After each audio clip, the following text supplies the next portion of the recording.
I can guarantee that you've never seen FIFA 23 Imperialism like this before. Today we are doing FIFA 23 Premier League Imperialism, but with a twist. Let me explain. As you can see, I maxed out the stats of every player. Some people are 97, 96 overall. Yeah, I made every stat a 99 except for non-goalies. I didn't touch their goalie stats because it didn't change the overall.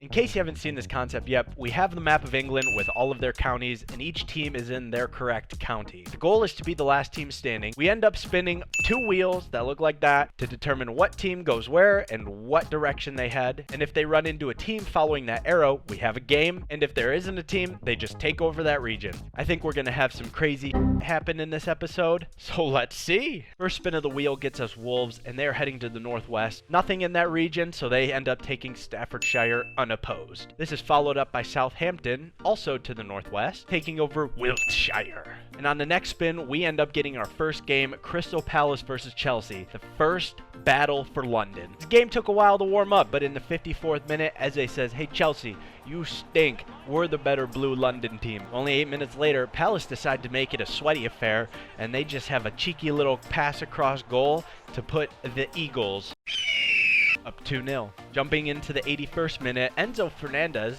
decides that he hates Chelsea and he wishes he was still at Benfica, so he gets a red card and starts his journey back home. Miraculously, after that red card, Kai Havertz remembers that he has a right foot and scores. But meanwhile, the ball thinks that it's in the music video for You Spin Me Round.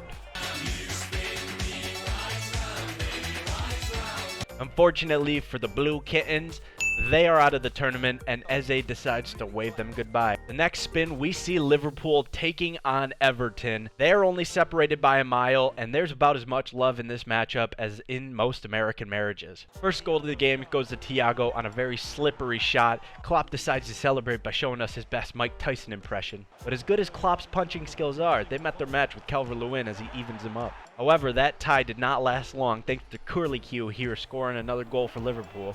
This game has been crazy, and it only gets crazier with this goal from Ducour. And the magic for Everton did not end there, as Onana brings Everton the W. And that has me saying, and Everton finally proved that they're the best Merseyside team, and they advance in the tourney. Next spin here gives us another London matchup, Tottenham versus Brentford. 2 very intimidating mascots.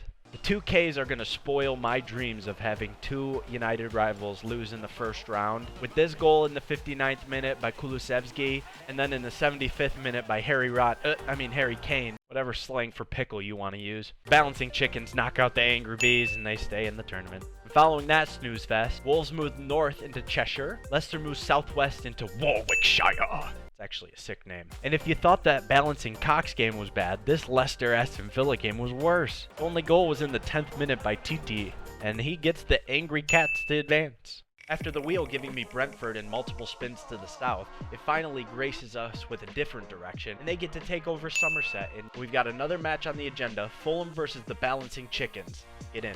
I finally get my wish of a United rival losing, and the Balancing Chickens lose by not 1, not 2, but 3 goals to Fulham. And even better than that, Forest gets to take over South Yorkshire. Woohoo!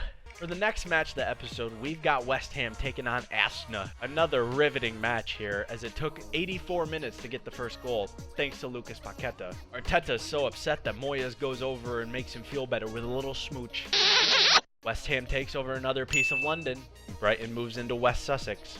Now that 4 of the Big 6 have already been eliminated in only 6 games, we get to see another Big 6 team in action, Manchester City versus Leeds. City jumps out to a 2-0 lead thanks to De Bruyne and Haaland. Leeds tries to come back with a goal by Nonto in the 39th minute, but City responds in the 54th minute thanks to Gundogan. 2 minutes after that Gundogan goal, De Bruyne throws and gets a red card. I think he had a bet on Leeds. But Mahrez decides that it's game over, seals the victory at 4-1. Definitely the best showing from a Big 6 team thus far. Lots of territory moves here as West Ham takes Essex, Crystal Palace takes Surrey, Newcastle south to Durham, then again to Northumberland, Man City to Derbyshire, Newcastle to Cumbria, Crystal Palace to Kent.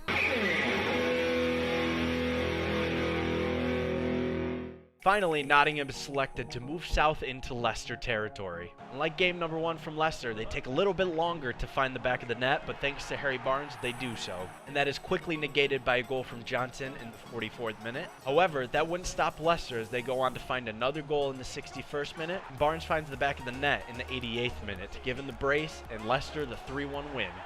The Angry Cats advance yet again. Following up that game, we get a little bit more Big Six action as City takes on Lancashire. And Everton selected next on the wheel, and they are paired up against Manchester City after being told to go northwest. I'll be honest here. I messed up. I simmed this game once, and City ended up getting smacked. Listen to this crazy game. Grealish got a goal in the 5th minute. Mahrez got a goal in the 40th minute. Ake had an own goal in the 56th minute. And then Iwobi scored in the 90th minute in stoppage time to push it to extra time. And then Calvert-Lewin scored in the 102nd minute, followed by a Ducour goal, 105 plus 2. Haaland tried to bring it back and made it 4-3, but then Iwobi scored again in stoppage time to make it 5-3. Nuts. But since I didn't record it, idiot, I'm going to be such a generous United fan and let City have another day in the sun. They get another chance. Another one. To see if they can advance, but that's how the first time went out. I'm just saying. So all of you thinking that I'm biased, I could have gone and just kicked City out and just been like, oh, I didn't record it. But no, you got to see it, so we're going to sim it all over again. But as they say in America, ball don't lie. Everton scored in the 73rd minute, and that's the only goal of the game. Who scored that goal, though? Thanks, Rihanna. City fall to mighty Everton, the team of the episode so far. Following that battle in the north, Brentford is selected to take on Southampton, and it is a crazy game. Unlike real life, Southampton can actually find the back of the net, with a goal from Che Adams in the 13th minute, and another on the stroke of halftime from El Yunusi. Bournemouth tried to come back in the 65th minute and made it 2-1, but Che Adams shuts the door and does not let him come back with a brace. 3-1 victory for Bournemouth. He needs some milk! And that game sees us to the last 10 teams. Immediately after that intermission, Fulham goes and takes on West Ham in another battle for London. Despite playing in the Bubble Bowl, Fulham's magic seems to have run out. With a goal from Paqueta yet again in the 17th minute, Antonio does the rest of the dirty work with a nice little brace in the 45th and 68th minute to complete West Ham's destruction of Fulham. Antonio's so happy that he's going to celebrate the victory by participating in the mannequin challenge. And so will we. That girl is a real crowd, please. The next game immediately following is Crystal Palace taking on Southampton. This was a super close game. Schmuck scores in the 22nd minute to give Terrible Vodka the lead. Seriously, if you haven't tried it and you're of age, don't. Trust me. Che Adams continues his good run of form and evens the game out 12 minutes later. Following that goal, nothing happened until extra time when Romain Poulot scored in the 105th minute. Totally nailed that French name too. While Southampton now takes over all of Crystal Palace's territory, Leicester moves southeast into Rutland, and Southampton continues to expand north into Berkshire. And finally, the wheel gods grace us by picking United. The best team in England, by the way, and they're up against Everton. Oh, fuck. As you can see, it took until extra time, but Bruno Fernandes scores to put the Red Devils in the lead, and that's how the game will end as a 1-0 victory for United over the mighty Everton. And the Red Devils go from controlling only half of their county to a lot of territory. I gotta be honest, I'm bummed that Everton didn't advance because them winning would have been absolutely crazy. I was really rooting for them. Following that United win, West Ham responds by taking over Suffolk. We spin the wheel again and get Wolves, and they are taking on Manchester United. Started off slow, but Cunha gives Wolves the lead in the 26th minute. After a bit of back and forth action, United draws even thanks to the Silky Giant. Weghorst, that's not even a real name! Woot Weghorst! But things really started picking up here in the 84th minute, but it is immediately cancelled out by Lamina But the action isn't done there. We go into extra time. I'm nervous. The team's nervous. But the guy who isn't nervous is Mr. Brazilian chokeslam himself, Casemiro. Gets a wonderful header just like in real life against Chelsea to put them in the lead. But they weren't done there. Blonde Messi comes onto the pitch in the 118th minute and scores to make it 4-2 United. And the Wolves coach is ready for his spanking along with his team. Aye, papi! Rashford decides to make things worse and adds another to the tally before they could finally blow the whistle. United goes over to the fans. David and Margaret here in the stands are so happy they gotta get a selfie of this. That game sends the Wolves packing and makes Manchester United one of the largest landholders, even though they've only played 2 games. Seeing that 5-2 thumping, Southampton hopes that they can do the same thing as they get drawn to go against Brighton. Doesn't quite happen, but we do see a goal 6 minutes in by El Yunusi. However, Brighton does end up responding with some great interplay to give McAllister the ball, and he slots it home in the 61st minute. We pick up the penalties at 3-2 Brighton. Salisu steps up and has his shot blocked. Estupinian rings it off the bar, and Perot steps up and absolutely smashes it home. Now we are down to the last 2 shots. Gross comes in and bangs it into the top left corner, and he left the goalie just staring at the ball. Southampton and Diallo step up. He runs up to the ball and has it blocked by Sanchez. Brighton is moving on in the tournament. After a few bonkers games in a row, the wheel says, hey, let's take a chill pill, and sends us into some territory moves. Newcastle moves into North Yorkshire, East Riding Yorkshire, and Lincolnshire. But the comments theirs were blessed with another United game. This time it's up against Leicester, who were on quite a run earlier, but they've been on a break, so I wonder if they can keep up any of their momentum. Takes a while for this game to start up, and unfortunately for United fans, it does not go well. Harvey Barnes opens the scoring for Leicester.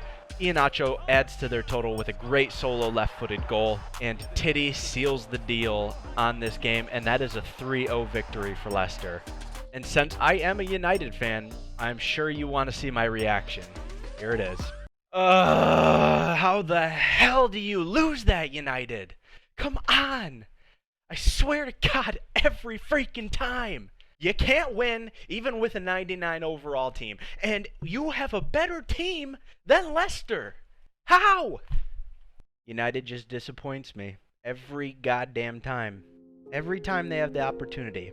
Dude, I'm sick of this.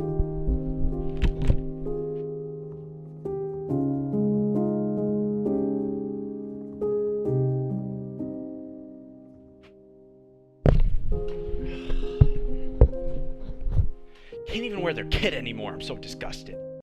That's why they call it football. Like a foot to your balls. Now we're down to the final 4 teams.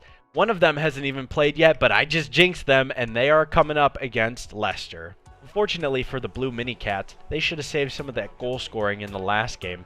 They end up losing 1-0 in a snooze fest, and the only goal was to Jolinton. But now we are down to the last 3 teams, and these are 3 teams that I definitely didn't expect to be here. And now that there's only some territory changes going on, let me just say thank you for making it this far into the video. I hope that you've enjoyed it so far. I certainly have. This has been absolutely crazy. I'm so surprised that these are the last 3 teams left in this tournament. Let me know who you thought were going to be the last 3 teams remaining in the comments down below. While you're down there, hit the subscribe button and the like button. And if you don't feel like sharing who you thought were going to be the last 3 remaining teams, just leave a comment down below saying something like, hey, nice forehead, bozo. If you like the video and you feel like hanging out more, drop a follow over on Twitter or over on the TikTok. Everything is the same as my YouTube name, 5head Mitch.